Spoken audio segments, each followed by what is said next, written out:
dans le fond, mais c'est juste pour parler de la marque au départ, tu vas te rendre compte, et je te donne déjà à la fin, tu vas te rendre compte qu'en fait, ta marque, puisque tu es solopreneur en fait, mais finalement, elle n'a pas d'importance. Ce qui a de l'importance, c'est toi.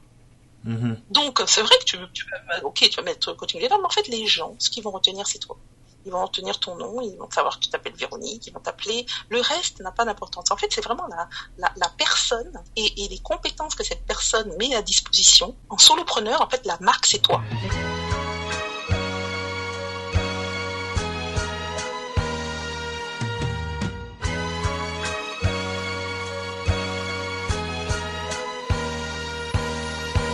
Bonjour à toutes et à tous, je suis Edgy et vous écoutez un nouvel épisode du Brand Podcast. Toujours très heureux de vous retrouver pour un nouvel épisode de la saison 3. Je m'excuse d'avance parce que dans cet épisode je vais avoir un petit peu du mal à parler par moment parce que effectivement il est tard et aussi parce que j'ai mal à la gorge, j'ai attrapé un petit peu froid. Donc ça va peut-être altérer un petit peu certains moments mais je ferai au mieux. Pour toutes les personnes qui découvriraient le podcast pour la première fois, le Brand Podcast est une émission qui a pour but de vous aider à créer des marques fortes et adaptées aux défis du digital à travers les histoires des meilleurs artisans du marketing de demain. Voilà, on a fait un petit switch de positionnement pour ceux qui auront pu le remarquer sur cette troisième saison et on va pas mal parler aujourd'hui du parcours de Véronique. Avant que Véronique se présente, j'aimerais aussi faire un petit moment promo pour le Instagram du Brand Podcast qu'on a lancé sur cette saison 3. Voilà, je poste du contenu régulièrement autour des actus pour vous demander vos retours, vos commentaires, etc. Donc si vous avez quelques minutes, n'hésitez pas aussi à aller suivre tout ça. Sans plus tarder, Véronique, est-ce que tu peux te présenter ? Oui, bonjour Eddy, merci de me recevoir sur ton podcast. Je te rassure, ta voix passe très bien. Alors quelques mots me concernant. Je vais reprendre les mots en fait d'un client qui m'avait qualifié parce que je pense qu'en fait il y a que les clients qui parlent bien des personnes qui comme moi proposent des services en freelance. Ce client m'avait appelé une boosteuse de potentiel. Donc je pense que je vais pouvoir me présenter comme ça en tant que boosteuse de potentiel, sachant que j'interviens notamment sur des problématiques d'excellence opérationnelle, quelqu'un qui voudrait par exemple augmenter ses ventes, quelqu'un qui aimerait mieux communiquer avec ses équipes. Voilà, ce sont des exemples d'intervention que je fais. Ok, parfait. Bon on va passer directement à la partie sur le parcours. Ensuite on partira sur la partie sur la marque. Tu vas nous parler un petit peu plus justement de cette double casquette avec la partie en freelance. Je tenais à inviter Véronique et je fais une petite parenthèse avant de commencer sur le podcast parce que c'est vrai que on parle beaucoup de marques avec plein d'invités super géniaux, mais on n'a jamais parlé vraiment de la position de quelqu'un qui essaie de se brander tout seul au sens financier du terme, parce que c'est vrai que on parle des personal branding, mais les gens qui vendent leurs services, il y en a, et il y a des freelances qui existent, des consultants, etc. Donc c'est vrai que c'est aussi pour ça que je tenais à t'inviter. Sans plus tarder, on va rentrer dans le vif du sujet. Habituellement, moi je commence par parler des études, mais il y a un truc qui m'a frappé dans ton parcours, et du coup on va revenir aux études par la suite. Le sujet du podcast, effectivement, ça reste toujours la marque, comment la construire, les étapes de construction, etc. Mais la plupart du temps, il y a tout de même une forme d'affiliation positive, parce qu'on vient pour pitcher sa marque, et généralement, quand on construit quelque chose, on essaie de le faire correctement. Mais toi, tu as commencé ta carrière en sales dans l'industrie du tabac, d'abord chez Philippe Maurice et ensuite chez Bolloré Tech et Tabac pour un total de 5 ans en fait. Oui. Ce qui amène ma question pour toi. Je me dis, quand on market un produit, c'est déjà dur parce que c'est vrai qu'il y a de la compétition, il faut se différencier, etc. Mais comment est-ce qu'on fait pour marketer un produit qui tue quoi? Parce que c'est vrai que, rappelons-le, aujourd'hui le tabac, ça fait un peu plus de 8 millions de morts chaque année.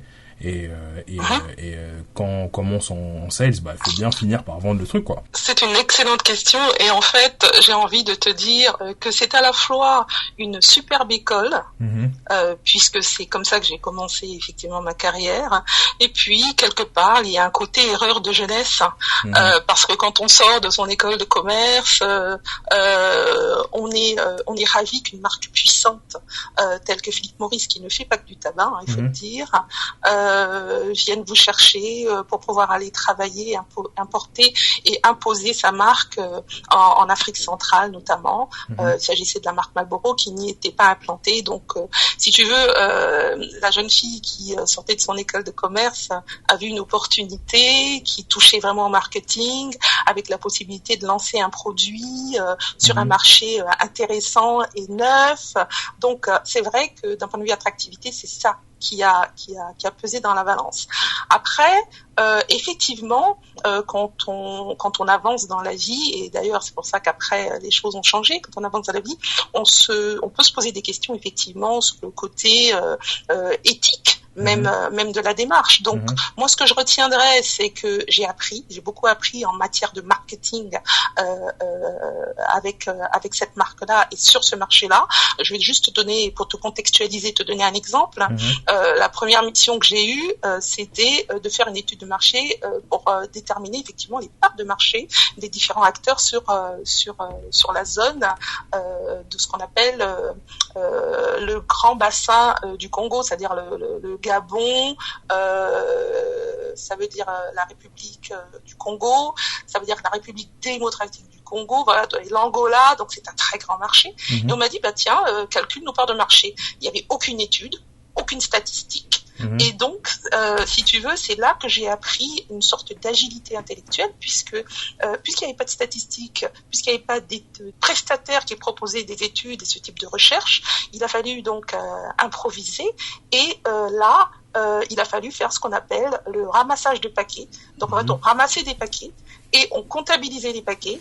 Et avec un nombre de paquets suffisant, on arrivait à déterminer effectivement quelle était la part de marché. Donc oui, ça peut interroger quand on commence, mais à l'époque, en fait, Philip Morris c'était quand même une référence en matière de marketing. Il y a des marques comme ça qui sont qui tiennent le haut du pavé. Et après, par la suite, j'ai appris pas mal de choses et j'ai été en mesure de faire mes choix et de m'orienter vers d'autres horizons. Ok, ça marche. Comme Camille, du coup, Théron-Charles, qu'on embrasse d'ailleurs et qui nous a mis en relation, t'as commencé ta carrière en sales. Et moi, j'aimerais savoir, est-ce que toi, tu considères que pour être in fine un top marketeur, faut avoir quand même passé du temps en sales ou on peut directement faire le grand saut? Parce que finalement, c'est vrai qu'on pourrait se dire que t'aurais pu commencer directement en marketing, en fait. Oui, effectivement, mais en fait, moi, ma conviction, c'est que le marketing, si on reprend l'étymologie de ce mot, il y a quand même un mot-clé dedans qui est market. Et donc, il faut mettre sur le marché. Donc, il ne s'agit pas uniquement de parler du produit, mais il faut avoir la capacité déjà de comprendre comment fonctionne le client et comment, quels sont les capteurs que ce client a, quels sont ses déclencheurs et comment lui présenter effectivement le produit ou le service en fonction de ses besoins. Et ça, si on ne sait pas vendre, c'est un vrai problème, de mon point de vue. Alors, on le retrouve en entreprise. Alors moi, ça n'a pas été mon cas, justement parce que j'avais cette double casquette. Mais dans les entreprises, on parle encore souvent de l'incompréhension qu'il peut y avoir entre les départements du marketing et les départements des ventes. L'un pense qu'il fait tout le travail et que le marketing ne comprend rien. Le marketing pense que les départements des ventes sont à l'ouest et que eux ils ont la science infuse. En fait, il s'agit d'une collaboration et d'ailleurs les entreprises qui fonctionnent collaborent de façon efficace, font que les équipes sales, les équipes marketing travaillent vraiment main dans la main sans a priori, justement pour être au service effectivement du client et donc des ambitions de l'entreprise. Mais si on a une coloration ou alors une technicité qui vient de la vente, c'est vraiment un atout. Je pense qu'en fait, toute carrière, mais ça ça n'engage que moi, toute carrière devrait commencer par la vente. Pourquoi? Parce que la vente, c'est le terrain, c'est le client, on y apprend tout. Et moi, j'ai décidé de travailler et de parfaire en fait ma culture, parce qu'il s'agit même d'une culture avant que ce soit une technicité. J'ai décidé de travailler ma culture vente en explorant plusieurs pistes de vente. C'est-à-dire que moi, j'ai fait du porte-à-porte Hein, c'est-à-dire que quand on prend un immeuble, on monte au dernier étage et on redescend par les escaliers pour aller taper des portes. Et je me souviens, je vendais des encyclopédies, mais ça c'était le côté étudiant, j'avais besoin d'un peu plus d'argent et donc je tapais les portes et on ne sait jamais qui va ouvrir, on ne sait pas du tout quelles sont les attentes de la personne qui va ouvrir. Et c'est une véritable école puisqu'on apprend la psychologie, puisqu'on apprend à se mettre à l'écoute, à se connecter rapidement avec la personne, à établir la confiance pour qu'elle vous ouvre la porte et rentre chez elle. Donc j'ai fait ce type de vente, on va dire au début, jusqu'à une vente beaucoup plus complexe qui rentre même dans la négociation, quand j'occupais les fonctions de vice-président marketing, par exemple, où je devais négocier des contrats avec des grands groupes comme LVMH, comme Richemont, qui s'occupe de la marque Montblanc, etc. Donc tout ça. Okay. Tout ça fait partie de la vente. Ouais, bah du coup, si vous avez un premier job à faire en stage, ce genre de truc, bah vous savez maintenant quoi faire. Commencer par la vente pour devenir un top marketeur. On en parlait aussi en préparation du podcast. Toi, t'as bossé dans pas mal de secteurs. Donc d'abord, on a parlé du tabac. Aujourd'hui, un peu plus dans le luxe. Donc tu es quasiment venu avec chez Pack 2000, donc qui est devenu en fait le principal fabricant d'emballage de luxe et spécialisé pour les grandes marques, les détaillants, etc. que tu as pu citer plutôt. Et t'as enchaîné du coup avec un parcours un peu plus en finance, en banque privée, ce genre de choses. Aujourd'hui, quel serait ton conseil à donner pour des marketeurs qui souhaitent comme toi être performants mais dans différents secteurs? Parce que c'est vrai que si les gens aujourd'hui te rappellent, etc., c'est que sur chacune de ces expériences, t'as dû laisser ta trace et que ça a dû fonctionner, etc. Et on peut se dire que ce qui a marché, par exemple, en agroalimentaire, ne marchera pas nécessairement quand on change dans une boîte qui fait du BTP, tu vois. Donc, comment toi tu faisais pour développer en fait rapidement une expertise dans un nouveau secteur? Est-ce que tu as des conseils, ce genre de choses? Absolument. Moi, je suis beaucoup pour la richesse des expériences. Pourquoi? Parce que en fait, déjà, ça permet de saisir des opportunités, de pas avoir peur de saisir des opportunités qui se présentent à soi, notamment quand on fait du freelancing. Donc, on peut effectivement être à l'aise avec de nouvelles opportunités dans des secteurs d'activité différents. Pourquoi? Parce qu'on développe une agilité, parce qu'on a les bons réflexes et parce qu'en fait, on se remet en cause. Donc, on n'est pas dans le ronron et le ronron, c'est vraiment l'ennemi de l'analyse, effectivement, et de la créativité qu'on attend de nous, notamment en matière de marketing ou quand on fait du conseil. Ça, c'est une chose. La deuxième chose, c'est que en fait, il y a un superbe fil rouge dans tous les domaines d'activité, tous les secteurs. Et ce fil rouge, c'est le client. Donc, en fait, ça prouve une seule chose, c'est que si on est orienté client, on peut travailler dans différents secteurs d'activité. Ok. Mais est-ce que toi, tu as des sources de contenu particulières pour progresser, des méthodes peut-être d'organisation aussi? Parce que c'est vrai que, mine de rien, toutes les écoles de commerce vont te dire d'être centrées autour du client. Et dès que tu arrives dans une grande boîte, le focus principal pour la plupart, ça va être le client. Mais même si tout le monde le dit et que tous les gens y pensent, il y a aujourd'hui toujours des boîtes qui font faillite chaque année. Donc ça veut dire qu'il y a des gens qui y pensent pas suffisamment. Mais du coup, je me dis que il y a quand même des codes, peut-être des procédures, des manières de travailler un peu différentes. Comment tu fais pour t'éduquer en fait finalement? Moi, je dirais que j'ai envie de dire que le premier réflexe, c'est un réflexe de curiosité. S'il y avait des codes à voir, je vais peut-être te surprendre, c'est que je pense que là, à ce moment-là, parce que là on parle du moment où je vais être en contact avec une entreprise qui est dans un secteur d'activité donné, on va dire que c'est un secteur d'activité dans lequel je ne suis pas forcément spécialiste. Dans ce cas, en fait, il va falloir que j'arrive en fait à faire une bonne découverte en fait. Et là, on revient en fait aux techniques de vente. On revient aux techniques de vente parce que qu'est-ce qui se passe? Pourquoi est-ce que les gens ont recours à des freelances, par exemple? C'est parce qu'ils ont un besoin particulier. Mais c'est pas seulement un besoin particulier qu'ils ont. En fait, ils ont un problème. Et si moi, j'arrive dans un secteur d'activité, quel qu'il soit, avec la capacité de pouvoir détecter ce qui est le problème du client, j'ai déjà beaucoup gagné. Et c'est d'ailleurs ce qui peut manquer à la palette. Alors tu demandais des outils. Ce qui peut manquer à la boîte à outils, en fait, des personnes qui devrait, soit qui refuse forcément d'être spécialiste, et même quand on est spécialiste dans un même domaine d'activité, d'une boîte à l'autre ça change, hein. D'une boîte à l'autre ça change, ça peut être le même domaine d'activité, mais ça peut changer. Donc ce qu'on doit avoir, on doit avoir une boîte à outils. Et dans cette boîte à outils, je disais qu'il y a donc la curiosité d'aller pouvoir, et qui vous permet en fait de poser les bonnes questions. Donc le premier outil, ce sont les questions, la capacité à questionner, à écouter les réponses qui nous sont faites. Le deuxième élément qui est très important, c'est la capacité, outre les questions qui sont posées, donc à pouvoir détecter là où ça fait mal pour le client, parce que en fait, la valeur ajoutée, la vraie valeur ajoutée qu'on va apporter, c'est la réponse à la gêne, au ce qu'on appelle en anglais le pain point du client, puisqu'on va venir avec une solution.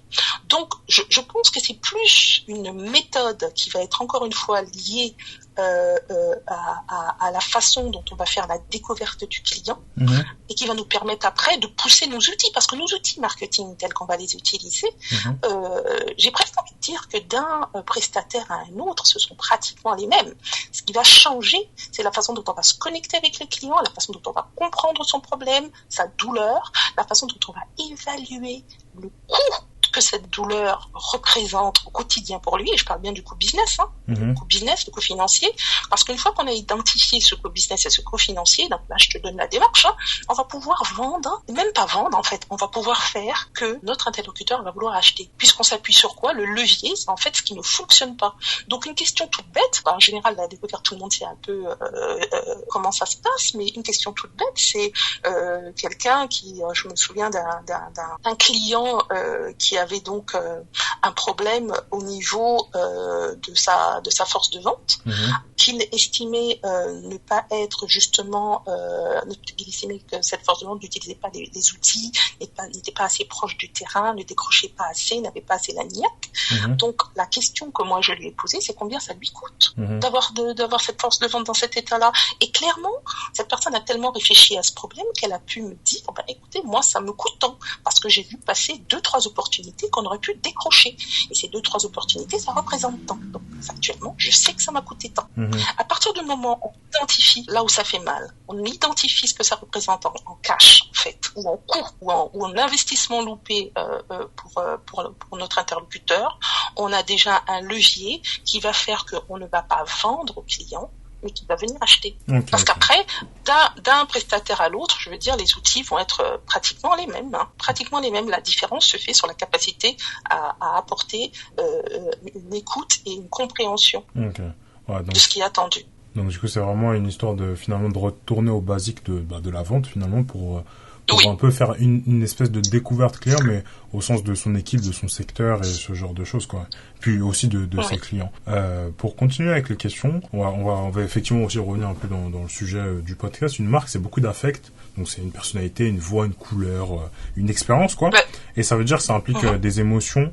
Et comme son nom l'indique, des émotions, c'est intangible, tu vois. Donc tout le monde peut avoir un peu son avis dessus. Mais ce qui amène un peu ma question, concernant les études, je vois que tu as un certificat en psychologie positive de l'université de Caroline du Nord. Donc en gros, pour ceux qui savent pas, l'université de Caroline du Nord, c'est aussi l'université où Michael Jordan a fait ses études. Donc voilà, si jamais il y a des c'est vrai.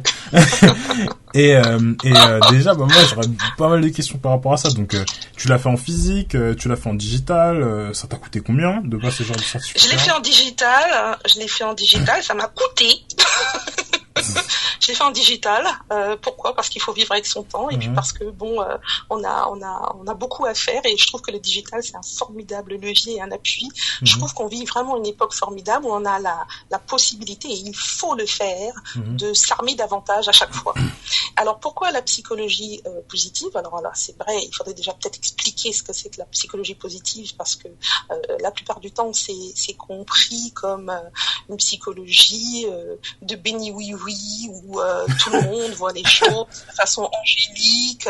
Ce n'est pas du tout ça. La psychologie positive, en fait, c'est l'étude des émotions. Il faut savoir que, et là je vais revenir effectivement au contact client, il faut savoir que toute prise de décision est émotionnelle. Alors on pense qu'on est rationnel quand on prend une décision, en fait on est complètement émotionnel. Il y a une partie qui est effectivement rationnelle, mais la vraie prise de décision se fait parce que nous sommes des êtres émotionnels. Donc le oui et le non est lié à l'émotion.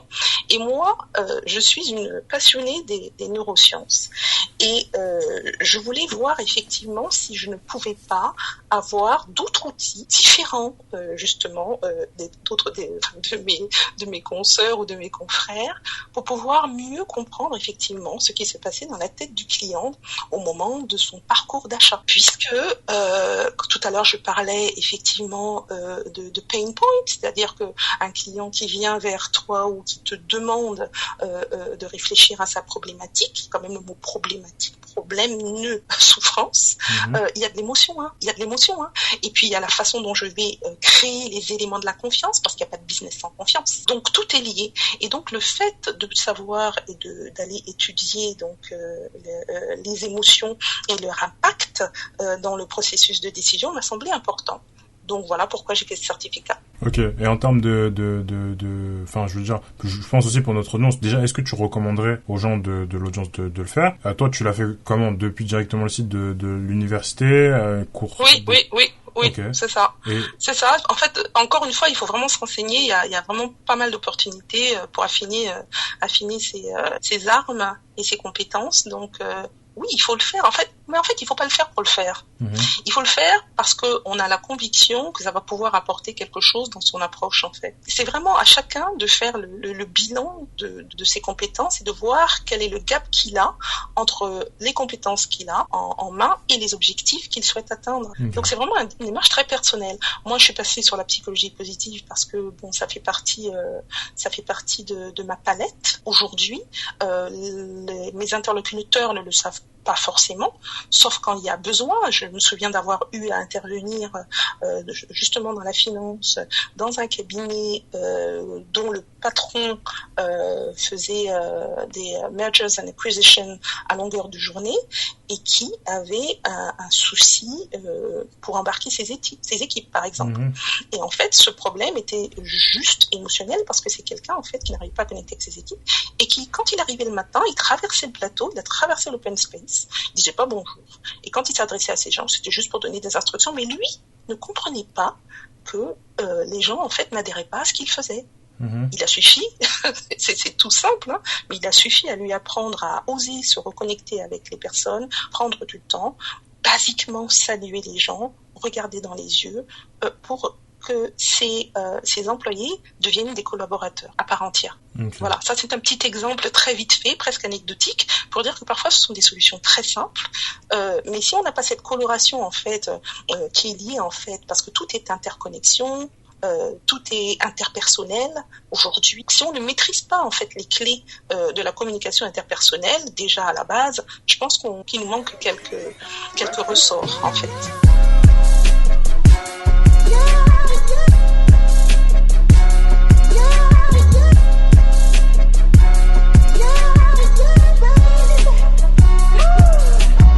Ok, ça marche. À titre indicatif, une certification comme ça te coûte combien? J'aime pas parler de chiffres et tu sais, j'ai un problème. Alors, on va partager notre secret. J'ai un problème avec les chiffres, sauf quand je les reçois. Mais quand je les donne, je reçois. Je sais pas. Mais en fait, non, c'est comme ça, tout le monde est au courant.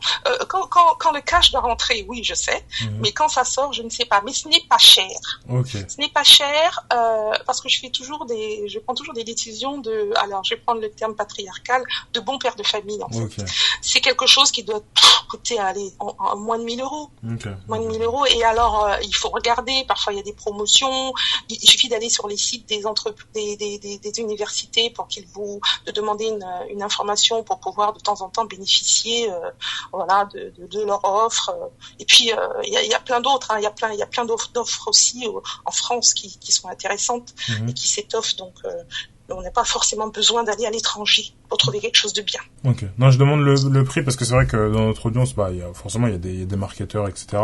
Et aussi parce que c'est vrai que mine de rien, sur la thématique de psychologie positive, je me dis qu'il doit y avoir des ressources, des bouquins, des blogs, des podcasts, etc. Donc, il y a ça. Quoi. Alors ça fait partie de la documentation active, j'appelle ça de la documentation active parce que on peut se renseigner, mais après, il faut quand même travailler avec les meilleurs. Moi, j'ai travaillé avec Frédéric Sol, qui est une dame qui est reconnue dans le monde pour ses compétences en matière de psychologie positive.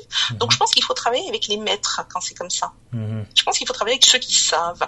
Après, c'est vrai que j'ai commencé dans ma démarche à m'intéresser, comme tu le dis, en lisant des blogs, des bouquins, etc. Mais après, il faut aller vers ceux qui ont structuré en fait la matière. Donc moi, ma démarche, c'est d'aller là où la compétence existe. C'est un petit peu ça.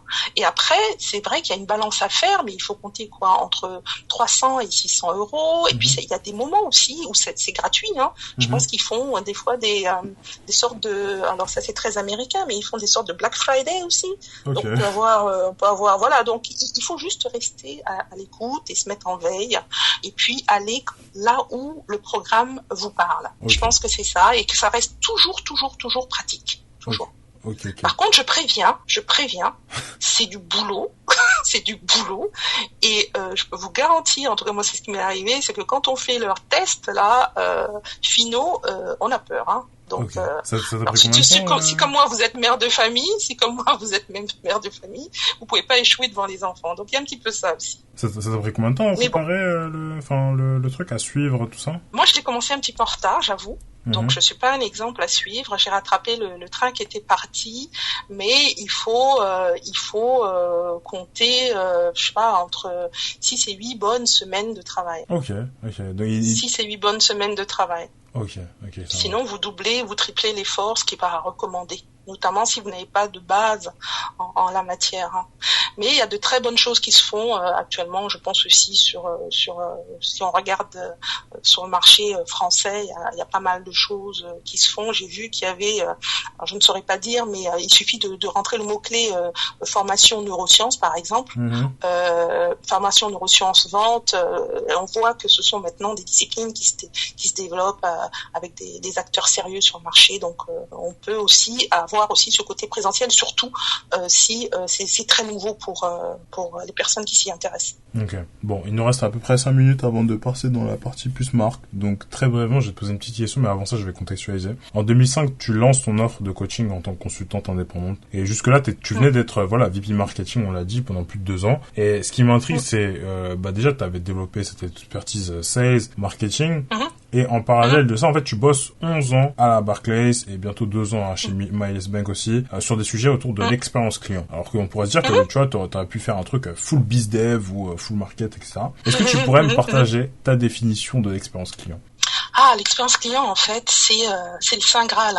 Mais le Saint Graal qu'on peut trouver. L'expérience client, en fait, c'est ce qui va faire la vraie différence entre une entreprise et une autre sur le marché. C'est le véritable avantage concurrentiel, en fait. L'expérience client, c'est simplement se centrer sur le client, écouter ce qu'il va vous dire de la façon dont il est traité par l'entreprise. Et plus le client est bien traité par l'entreprise, plus il reste dans cette entreprise, plus il s'investit dans cette entreprise, plus il devient votre ambassadeur. Et c'est ce qu'on attend aujourd'hui. Puisque regarde, si on compare, parce que c'est intéressant, mais d'un point de vue concurrentiel, si on compare 2 secteurs d'activité, un grand groupe d'assurance avec un autre, ce sont les mêmes produits que ces groupes vendent. Ce sont les mêmes produits. Ce qui va faire la différence, ce sont les personnes qui vont entrer en contact donc avec les clients. Et ce qui va faire la différence également, c'est tout ce que l'entreprise va designer comme chemin client pour s'assurer que ceux-ci, quand ils sont en contact avec les différents justement points de contact de l'entreprise, considèrent qu'ils sont bien traités. Parce qu'on se souvient de la façon dont on a été traité. Et là, on retourne à l'émotion. On se souvient de la façon dont on a été traité. Ce qui fait que même si vous traitez une situation difficile avec un client, parce que ça arrive dans la vie, si vous traitez cette difficulté de façon professionnelle et adéquate et en accord avec la situation du client, il va vous en être reconnaissant, même si la situation est difficile, parce que vous l'aurez bien traité dans une situation difficile. Donc c'est ça l'expérience client, c'est la capacité de designer des chemins qui vont faire que les clients qui sont en contact avec votre entreprise, quel que soit le point de contact, alors ça peut être sur un blog, sur le site internet, au téléphone avec le centre de relations clients, en face à face avec le commercial, quel que soit le point de contact, même parce qu'ils vont recevoir un message particulier sur leur boîte mail ou un SMS.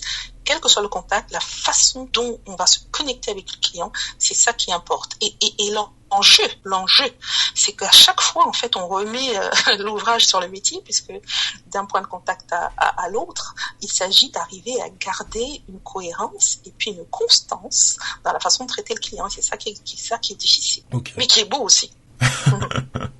Parfaitement clair. On va rentrer sans plus tarder dans la partie focus autour de la marque, autour de toi du coup en l'occurrence ici, parce que c'est vrai que c'est aussi voilà comme je le disais dans l'intro une des raisons pour lesquelles je voulais t'avoir dans le podcast, parce que quand on est seul, on peut pas vendre le nom d'une grosse organisation, hein, parce que c'est vrai que genre j'invite des beaux VP market, mais leur job en plein temps c'est de vendre des organisations qui ou existaient déjà quand ils y sont rentrés, ou qu'ils ont construit mais qui sont connus du grand public ou de l'industrie, si c'est des boîtes plus B2B, genre de truc. En termes de personal branding, est-ce que toi t'aurais des conseils pour les consultants, freelance qui démarrent et qui veulent trouver leur premier client? Parce que c'est vrai qu'il y a une notion de crédibilité et comment tu fais pour être crédible quand t'as rien, quand t'as nada, tout ça. C'est tout à fait ça. C'est vraiment la question de fond.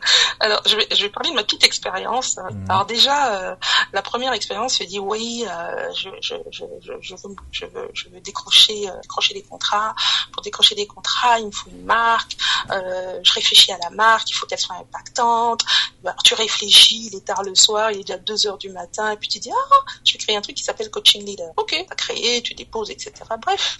Et puis à un moment donné, et on arrivera donc à ta question dans le fond, mais c'est juste pour parler de la marque au départ, tu vas te rendre compte, et je te donne déjà à la fin, tu vas te rendre compte qu'en fait ta marque, puisque tu es solopreneur en fait, mais finalement elle n'a pas d'importance. Ce qui a de l'importance c'est toi. Donc c'est vrai que tu vas mettre coaching leader, mais en fait les gens, ce qu'ils vont retenir c'est toi. Ils vont retenir ton nom, ils vont savoir que tu t'appelles Véronique, ils vont t'appeler. Le reste n'a pas d'importance. En fait c'est vraiment la personne et les compétences que cette personne met à disposition qui vont compter plus que. En fait en solopreneur, en fait la marque c'est toi. C'est qui tu es, c'est ta personnalité. Tu vois, je te disais la dernière fois, quand on parlait tout à l'heure, c'est que j'arrive, un client qui te dit, il vaut mieux dire qu'un client te dise, voilà, vous êtes une vraie boosteuse de potentiel, vous m'aidez à résoudre mes problèmes, c'est ça qui devient ta marque, c'est ça qui devient ta marque, c'est ça le message clé en fait, plus qu'un branding de marque comme si tu étais un grand groupe. Par contre, dans ton approche vis-à-vis du client, quand tu es au téléphone et que tu cherches, que tu parles à un prospect, tu dois parler comme si tu étais le vice-président marketing d'un groupe qui pèse 4 milliards de dollars. C'est comme ça que tu dois parler. Tu dois parler comme ça. Et en fait, c'est ce qui m'a sauvée. Parce que je venais de cet environnement où j'avais des fonctions importantes. Et donc, j'avais l'habitude de négocier de gros contrats. Et donc, quand j'ai commencé à travailler pour moi-même, écoute, j'ai parlé exactement comme quand je parlais, quand j'étais dans mon bureau à Mirror Lake, New Hampshire. Et je parlais comme si j'avais toute une organisation derrière moi.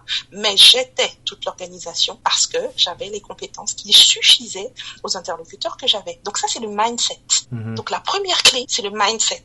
Si t'arrives et tu commences à dire ouais, je suis tout petit, en fait, aujourd'hui, t'as besoin de quoi? T'as besoin d'un laptop, d'une imprimante et encore. Téléphone, imprimante. Voilà. Et après, t'as besoin de ta niaque et de te dire voilà, plutôt que de te dire bon, je vais aller chercher un client, dis-toi comment est-ce que les clients vont me trouver. Qu'est-ce qui fait que c'est les clients qui m'intéressent me trouveraient? Et donc, en fait, tu reprends ta casquette marketing et tu vas te dire, mais qui sont les clients qui seraient les bons pour moi? Et là, tu tombes sur les personas. Tu vois? Donc, tu définis le profil idéal du client qui va matcher avec ce que tu sais faire. Ça, c'est déjà, il faut être prêt dans la tête. Et donc, il faut vraiment être, à la limite, ton propre client. C'est-à-dire qu'il va avoir la distance suffisante pour, ne pas avoir un ego démesuré parce que ça sert à rien, mais avoir suffisamment de confiance en soi. Et ça, c'est la clé pour pouvoir dire, quand je parle au client, en fait, je représente sa solution. Et on se voit jamais petit. J'ai pas dit d'être orgueilleux, mais j'ai dit de se voir suffisamment en confiance pour pouvoir apporter la solution. Donc ça serait pour moi, en fait, une des clés. Maintenant, comment valider, effectivement, en supposant qu'on commence? Alors, en supposant qu'on commence, c'est vrai, on n'a pas de portfolio, du coup. Moi, j'ai quelque chose d'assez cruel, mais on va dire réaliste, qui dit que, c'est pour ça que cette histoire de, franchement, d'avoir une marque, etc., c'est pas vraiment le sujet, en fait. Le sujet, c'est est-ce que j'ai rendu service à des clients qui ont changé après que j'ai été en contact avec eux et que j'ai travaillé avec eux. C'est ça. Et donc, à la limite, ce qui serait intéressant, c'est de chercher d'offrir ces services pour avoir la validation. Parce que, en fait, ce qui est important, c'est que les gens, aujourd'hui, ils n'achètent pas comme ça. Hein. C'est pas parce que t'as une bonne tête, tu parles bien, t'es sympa. Non. Ils achètent parce qu'en fait, ils investissent en une solution. Et pour être sûr qu'ils investissent dans une solution, ils sont comme tout le monde. Ils ont besoin d'avoir des preuves sociales que ça s'est bien passé. Tu comprends? Donc, dans ta démarche, mais ça, ce n'est que mon approche, d'autres en auront fait d'autres choix. Moi, j'ai fait le choix, dans un premier temps, de communiquer beaucoup, de donner beaucoup de contenu, d'écrire, d'accroître ma visibilité, d'être très curieuse sur les réseaux. Et donc, finalement, avec ce contenu créé, j'ai intéressé des personnes qui, après, ont eu des problématiques. Et à ce moment-là, j'étais, si tu veux, dans l'optique de pouvoir créer une validation. Et donc, ce que je faisais, c'est que je proposais mes services. Si la personne était convaincue que je pouvais l'accompagner, on travaillait ensemble, et je lui disais, vous me donnez, c'est une vieille technique ça, vous me donnez ce que vous pouvez. Et j'expliquais pourquoi. Parce que je sais ce que je fais. Apparemment, vous avez acheté déjà la première partie. Allons jusqu'au résultat. Si le résultat vous convient, franchement, moi je débute. Faut être clair aussi, faut être transparent. Hein. Je débute. Je sais ce que je fais. Je suis persuadée pouvoir vous accompagner. Mais je pense qu'on va s'enrichir les uns les autres. Donc voilà le deal. Vous me donnez ce que vous pouvez. Par contre, si vous avez été satisfait, il faut que vous me recommandiez. Et ça a marché comme ça. Et je pense qu'on a une crédibilité au bout de 5 ou 6 projets.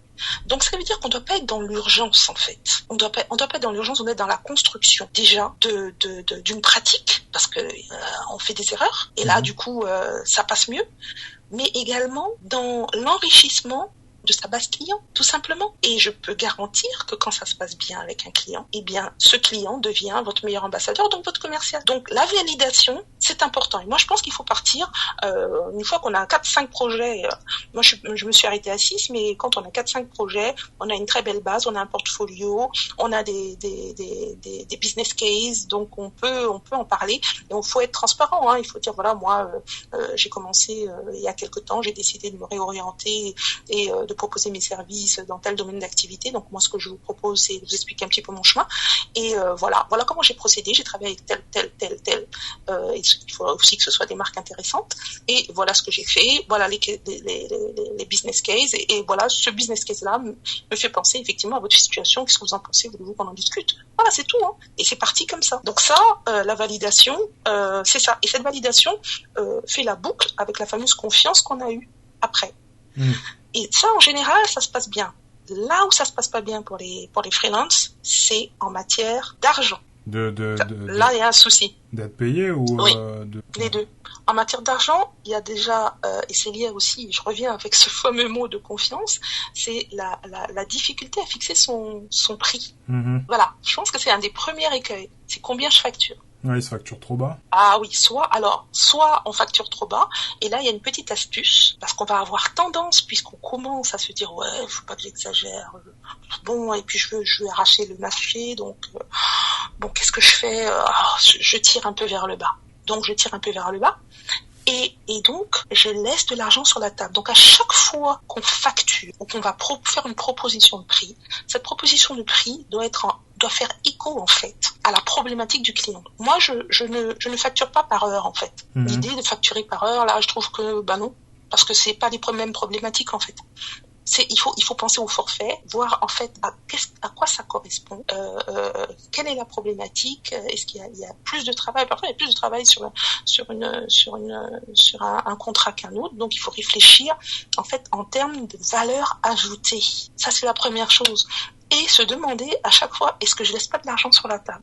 J'ai une petite astuce aussi, c'est que par contre, le seul moment où je vais dire que je vais rajouter des heures, ça va être, ok, ça c'est la prime à l'inconnu, parce qu'il y a souvent des moments inconnus en fait quand on travaille comme ça, donc il faut prévoir une petite prime à l'inconnu, parce que surtout quand on commence, on aura omis de voir tel et tel détail, et ça peut alourdir vos coûts en fait. Donc l'idée quelque part, c'est d'arriver à vendre de la valeur ajoutée, de ne pas réfléchir en chiffre d'affaires, et de se dire voilà, est-ce que je gagne sur cette affaire-là, et combien est-ce que je gagne, parce que l'objectif quand même c'est que vous gagnez, hein. c'est que vous gagnez parce qu'il faut vivre et survivre derrière. Alors au début c'est difficile, oui, on va pas se cacher, au début ça va être un petit peu difficile, mais à force d'être sûr de la valeur ajoutée que l'on propose, ça passe. Et il y a une autre astuce, c'est la fameuse BATNA, Best Alternative to a Negotiated Agreement. La BATNA, c'est un élément de négociation qui fait que en fait on arrive à négocier avec sérénité. Avant d'entrer en négociation avec un potentiel client, il faut qu'avant que vous asseyez à la table de négociation, vous sachiez le seuil en deçà duquel vous n'irez pas. Ouais, il faut jamais rentrer dans une salle sans sinon vous risquez d'être baladé, c'est-à-dire que vous dites alors moi je vais facturer sur ça, alors je vraiment un chiffre symbolique. Allez, je vais facturer, je proposais 1 000 €, et puis vous rentrez, vous êtes sûr de vous, 1 000 €, en face de vous, vous avez des gens bien rodés qui vont et vous n'avez pas très bien préparé votre gestion des objections, donc du coup vous laissez dépasser et puis vous ressortez triste parce que vous avez signé pour 500 € quoi. Et ça c'est pas possible, c'est pas possible. Ouais. Donc aussi, il faut pas avoir faim. Faut pas avoir faim de ça. Il faut partir, avec ce chiffre-là. À la limite, il faut même se l'écrire en anti-sèche. Et si ça va en deçà, vaut mieux dire je suis pas intéressé. Okay. Je suis pas intéressé.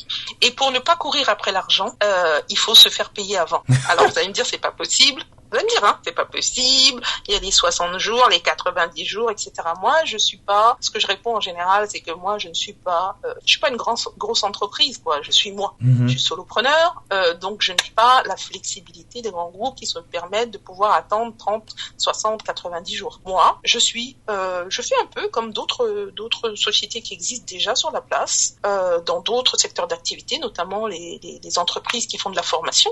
Elles sont payées avant, donc je vois pas pourquoi je vais attendre 90 jours. Donc je me souviens très bien d'une discussion très très rapide que j'avais eue, ça avait duré 20 secondes, avec une très très belle entreprise de la place qui s'appelle Fenwick.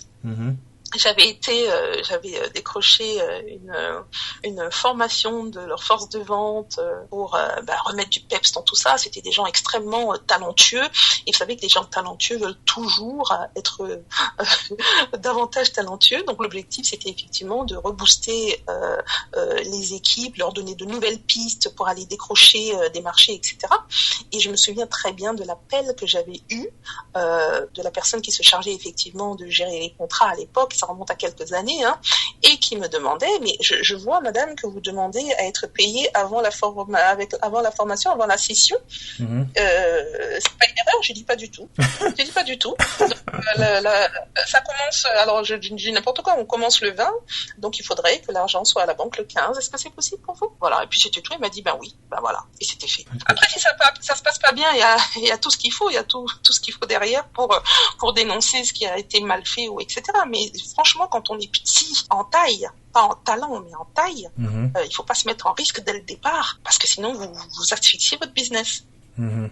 Enfin, de mon point de vue. Non, mais je pense que c'est le meilleur conseil. Je pense que ça fait une bonne esprit de clôture, puisque la BATNA, là, comme tu l'as expliqué, c'est un truc qu'on voit beaucoup dans un bouquin que je vais conseiller, du coup, à notre audience, qui s'appelle Gap Selling. Et c'est grâce à ça, globalement, que j'ai aussi appris un peu à vendre et tout. Et quand on vient du marketing, c'est vrai que c'est pas évident, à la base, de se mettre dans cette position de vendeur, et ça résume bien, en tout cas, ce bouquin, je trouve, résume assez bien tout ce que tu veux dire, et je le conseille vraiment beaucoup.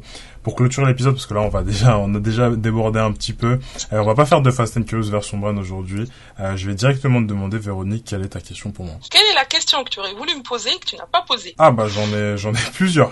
Là, en gros, vous le voyez jamais, ça c'est un truc que je dis généralement sur les épisodes solo. C'est que moi, je fais toujours 5 questions, des grands blocs de questions, et 6 pour, du coup, une partie avec la question Brand. Et au fur et à mesure de mon épisode, quand l'invité parle, etc., je mets en rouge les questions où je me dis, si je lui pose celle-là, il va trop détailler et on va pas finir. D'accord, donc faut la faire courte. Donc, exactement. Donc, du coup, là, je pense que si je dois compter, j'en ai 1, 2, 3, 4, 5, 6, 7 que j'aurais dû te poser et que je t'ai pas posé. Mais, si je devais prendre celle qui qui je pense m'a le plus marqué, c'est que c'est vrai que je t'ai pas posé la question, mais au moment où t'as fait le choix de créer ton entreprise, pendant longtemps t'as bossé, comme je te disais, en finance, mais t'as pas fait le choix de faire une entreprise au sens recruter du monde, tu vois. Alors que t'aurais pu, tu vois, t'avais l'expérience pour, tu connaissais des gens, quand le business fonctionne bien tout seul en solo, t'aurais pu recruter, etc. Et tu l'as pas fait. Donc du coup ma question ça aurait été pourquoi. Mais bon. Parce que je regarde le temps long.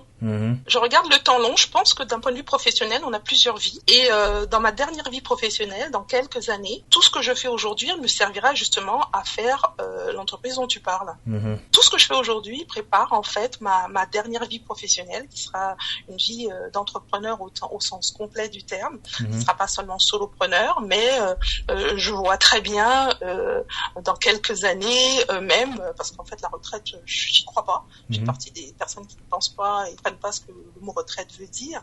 Mais je pense qu'on peut avoir une activité qui épanouit et qui pourrait être celle-ci, c'est-à-dire continuer à accompagner des entrepreneurs ou des chefs d'entreprise ou même des cadres et dirigeants d'entreprise afin qu'ils puissent réduire le gap qu'il y a entre ce qu'ils sont et les objectifs qu'ils souhaitent atteindre, que ce soit personnel ou professionnel. Donc voilà pourquoi je prends mon temps en fait. Ok, bon bah c'est bien, vous avez tous une exclue de la prochaine boîte. Si la boîte de Véronique entre en bourse, l'exclu vient du Planet Podcast, voilà. Je tenais à le dire. Sur ce, on va clôturer l'épisode. C'était un bel épisode. On a un petit peu débordé, je crois que ça doit être la deuxième fois. Mais c'est pas grave, on aura plein d'infos utiles. On a beaucoup parlé de vente, mais aussi relié à la marque, l'expérience client, etc. Donc je pense que ça a dû intéresser pas mal de monde.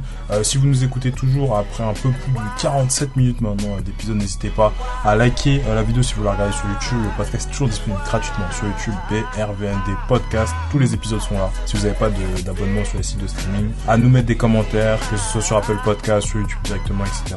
À partager à un ami, quelqu'un qui veut se lancer peut-être en freelance et qui hésite et qui aura besoin de conseils. Et voilà, sur ce, moi je vous dis à la semaine prochaine, même heure, pour un nouvel épisode du Planet Podcast. Et nous, on se dit à très bientôt.